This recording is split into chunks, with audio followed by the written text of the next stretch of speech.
नमस्कार दोस्तों, मैं Nikhilesh Jain Hindi chess base India channel पर आप सभी का हार्दिक अभिनंदन करता हूं। दोस्तों, छत्तीसगढ़ ग्रैंड मास्टर टूर्नामेंट का कल 8वां राउंड जो है वो खेला जा चुका है। अब सिर्फ अंतिम 2 राउंड जो है वो खेले जाने बाकी हैं। बात करते हैं टॉप सीड लेवान पंसोलिया की, जिन्होंने कल भारत के नोबेल शाह को पराजित करते हुए जो है 1.5 अंक की बढ़त हासिल कर ली है। मतलब कि अब यहाँ पर लेवान को रोकना तो लगभग असंभव नजर आ रहा है और मुझे नहीं लगता कि 1.5 अंक का जो फासला है और ख़ासतौर पर वो जैसा शतरंज खेल रहे हैं, किसी के लिए जो है उनको पीछे छोड़ना पॉसिबल होगा। असंभव कुछ भी नहीं है। अगर आज जो है उनको पराजय का सामना करना पड़े, कल पराजय का सामना करना पड़े, लेकिन बड़ा मुश्किल ऐसा नज़र आता है। खैर, अब बात करते हैं गेम ऑफ द डे की। तो game of the day round 8 का हमने चुना है। भारत के ही उत्सव चटर्जी ने ग्रैंड मास्टर दीपन चक्रवर्ती को पराजित किया। वो मैच को हमने चुना है गेम ऑफ द डे। वाकई काफ़ी कुछ सीखने मिलेगा उस मुकाबले से। आइए देखते हैं। तो दोस्तों, दीपन चक्रवर्ती जो है वो सफ़ेद मोरों से मुकाबला खेल रहे थे और काले मोरों से मुकाबला खेल रहे थे उत्सव चटर्जी। शुरुआत होती है, दीपन खेलते हैं E4, उत्सव जवाब देते हैं C5, नाइट F3, D6, यहाँ पर D4, C into D4, night into D4, यहाँ पर नाइट F6, नाइट C3 और उत्सव यहाँ पर खेलते हैं A6, मतलब सिसिलियन नजडॉफ। और इसका जो जवाब देते हैं दीपन, एक आक्रामक वेरिएशन है, बिशप D3 खेल के जवाब देते हैं।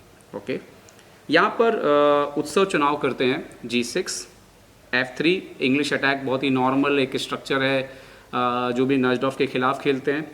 नाउ बिशप G7, तो यहाँ पर दीपन खेलते हैं बिशप E3 और अब यहाँ पर उत्सव खेलते हैं move B6 idea, bishop B7, जरूरत पड़ने पर जो है B5 तो जाया ही जाएगा। एक स्लो मूव है शुरुआत में B6 खेलते हुए। ओके, यहाँ पर दीपन खेलते हैं क्वीन D2, साफ इंटेंशन देते हैं कि लॉन्ग कैसल करेंगे, आक्रमण करेंगे। तो इसके जवाब में उत्सव यहाँ पर एक इम्पॉर्टेंट मूव खेलते हैं H5। ओके, यहाँ पर जैसे ही उत्सव H5 खेलते हैं तो दीपन जो है यहाँ पर लॉन्ग कैसल भी कर लेते हैं। तो अगर आप ध्यान से देखो तो वाइट का डेवलपमेंट ऑलरेडी कंप्लीट हो चुका है यहाँ पर। और यहाँ पर उत्सव जो है वो खेलते हैं नाइट जो है उसको खेलते हैं नाइट D7 पर। ओके, दीपन अपने किंग को भी B1 ले जाते हैं, जो कि मतलब अभी तक आप देखोगे तो बहुत ही स्टैंडर्ड यहाँ पर प्रोसीजर अपनाया पूरा दीपन चक्रवर्ती ने। किंग यहाँ पर उन्होंने जो है B1 खेल दिया। ओके, यहाँ पर बिशप B7 खेलते हैं उत्सव, अपने पीसेस को लगातार निकाल रहे हैं, लेकिन कैसल अभी जो है अभी तक उन्होंने नहीं किया है, क्योंकि जितना जल्दी आप इसमें कैसल करते हो वाइट उतना जल्दी आक्रमण करता है। तो ये आज के समय में ये एक नया तरीका है ब्लैक से खेलने का, जहाँ पर आप H5 करते हो और किंग को अभी सेंटर पर रख के बैठ जाते हो और कुछ एक्सचेंजेस का जो है आप इंतजार करते हो। ओके, तो बिशप B7 के बाद अब वाइट को अगर आक्रमण करना है तो डेफिनेटली ये जो D3 का पोजीशन है बिशप का, उतना अच्छा नहीं है, इस फाइल को भी ब्लॉक कर रहा है। तो बिशप C4 खेल के इम्प्रूव करने की कोशिश करते हैं यहाँ पर दीपन। उत्सव खेलते हैं नाइट E5, दीपन खेलते हैं बिशप B3 और अब उत्सव खेलते हैं क्वीन C7। मतलब ब्लैक तैयार है कैसल करने के लिए, लेकिन अभी तक ब्लैक ने कैसल किया नहीं है। ये पोजीशन एक्चुअली में दीपन के लिए एक अच्छा पोजीशन था। और अब इसके बाद दीपन यहाँ पे भी दीपन डायरेक्ट G4 के लिए जा सकते हैं अगर आप एनालिसिस में जाओगे, लेकिन दीपन यहाँ पर एक प्लान चूज करते हैं, नाइट को जाते हैं पीछे E2 पर। अब यहाँ पर आपको ध्यान देने वाले थे कि ये जो लाइन होती है सिसिलियन नजडॉफ की या ड्रैगन की, यहाँ पर एक एक चाल का बड़ा इंपॉर्टेंस है। एक गलत चाल जो है वो एक लेट मूव, सॉरी गलत चाल नहीं, एक सिर्फ एक नॉर्मल आपने एक डिले कर दिया अटैक में, तो उससे बहुत फर्क पड़ जाता है। अपोनेंट को एक एक्स्ट्रा मूव मिल गया अटैक करने के लिए, उससे मतलब इसमें एक्चुअली में रेस चलती है। आप इधर से आक्रमण कर रहे हो, ब्लैक इधर से आक्रमण कर रहा है, किसका पहले पहुंच रहा है। तो वो एक मूव जो है इन लाइंस में बहुत मैटर करती है। इसीलिए जब प्लेयर्स को जीत दर्ज करनी हो तो वो इस लाइन को खेलते हैं कि चाहे जो हो, आर पार का जो मुकाबला होता है वो इसी तरीके से खेला जाता है। ओके, तो दीपन चलेगा नाइट जो है वापस E2। अब एक ही पीस अगर बार बार खेल रहा है थोड़ा तो फर्क पड़ता है बोर्ड के ऊपर।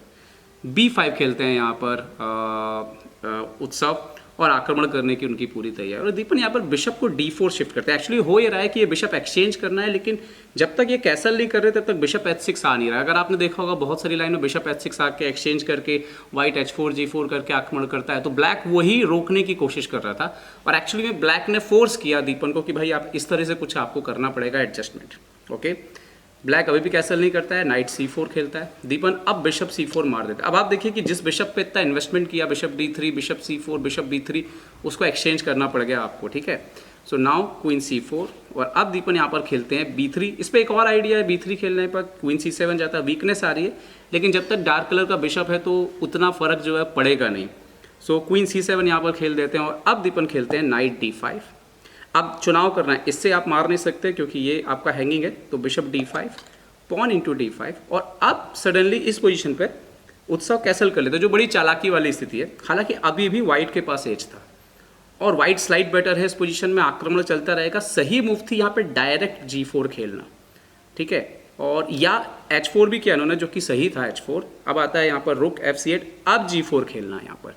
दीपन यहाँ पर मिस करते हैं और दीपन यहाँ पर डायरेक्ट नाइट f4 आते हैं, और वो शायद असेसमेंट में एक चीज़ मिस कर गए कि शायद ब्लैक जो है इस बिशप को हटा सकता है। ये बहुत सोचने वाली बात है कि अपोनेंट के पास इस डायगोनल पे बिशप है और ब्लैक अपना बिशप दे देगा, और मेरे ख्याल से एक की अंडरस्टैंडिंग थी जहाँ पर उत्सव ने खेल को सही तरीके से एवेल्यूट किया और उस बिशप को इस नाइट पे पिन किया, जो कि नॉर्मली सोचने में नहीं आता है क्योंकि ये डायगोनल बहुत वीक हो जाएगा अगर ये बिशप चला जाएगा। उन्होंने खेला यहाँ पर बिशप h6। अच्छा, अभी भी g4 खेला जाना चाहिए था, बट दीपन अभी भी डिले करते हैं और बिशप, मेरे ख्याल से ये शायद सबसे गड़बड़ चाल हो गई।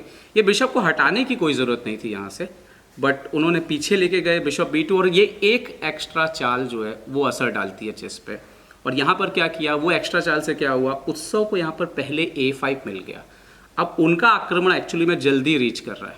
अब क्या हुआ, दीपन ने खेला g4, h into g4, f into g4, और अब यहाँ पर बिशप इंटू f4, जो कि शायद दीपन ने कैलकुलेट किया होगा कि ये पॉन चला जाएगा, queen into f4, queen c2, but उन्होंने सोचा होगा कि ये बिशप की वजह से उनको कंपनसेशन मिलेगा, और ऐसा देखने में बिल्कुल ऐसा लगता है।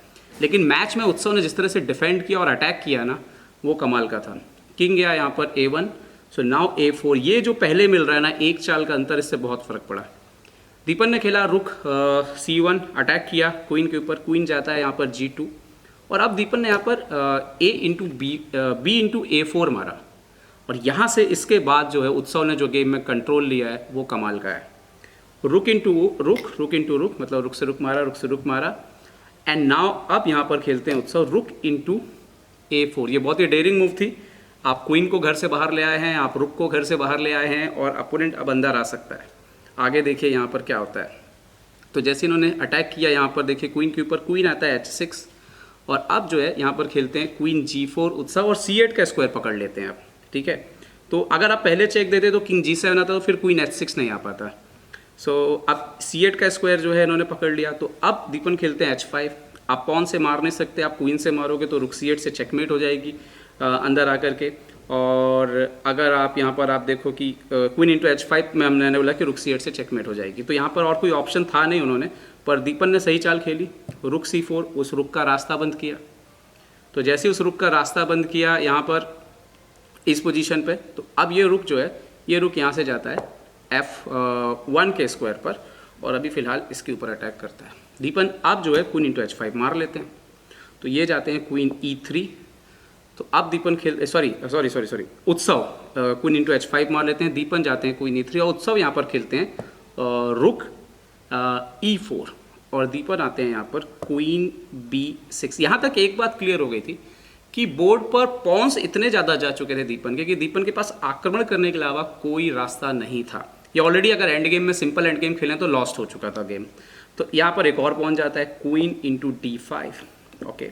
दीपन चेक देते हैं यहाँ पर, queen d8 check, king g7, और रुक रखते हैं h1 पर। ऐसा लगता है कि ये मेट कैसे रोकी जाए, बट यहाँ पर भी बेहतरीन चाल खेलते हैं उत्सव, रुक h4। अगर आप मारोगे तो क्वीन d1 चेक है, बिशप से मारोगे क्वीन c1 मार के चेकमेट हो जाएगी।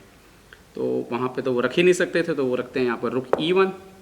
तो अब यहाँ पर उत्सव खेलते हैं e5, और e5 के बाद ये खेलते हैं रुक यहाँ पर f1 के स्क्वायर पर। तो अब दीपन खेलते हैं रुक उत्सव खेलते हैं रुक f4।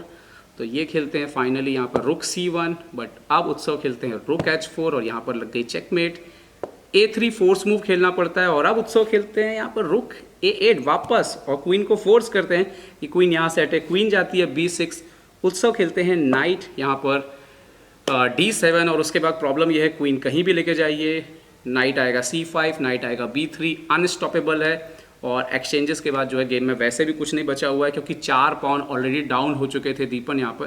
तो अगर आप इस मैच के पीछे जाएं, कहाँ से मौका मिला, g4 में डिले हुआ, नाइट f4 थोड़ा जल्दी आया दीपन की तरफ से, और बिशप b2 जो गए उसकी वजह से ब्लैक को एक एक्स्ट्रा मूव मिला, और उसके बाद ये भी कहना होगा कि ये मैच उत्सव ने इसीलिए जीता क्योंकि उत्सव ने सही समय पर उसके बाद शानदार डिफेंस किया। जब क्वीन H6 वगैरह आ गया था, कोई मौका नहीं दिया, टाइम पे पॉन्स मारे और बढ़िया डिफेंस के साथ जो है इस मैच को अपने नाम कर लिया। तो ये था game of the day round number 8 का उत्सव चटर्जी का, जिन्होंने पराजित किया ग्रैंड मास्टर दीपन चक्रवर्ती को।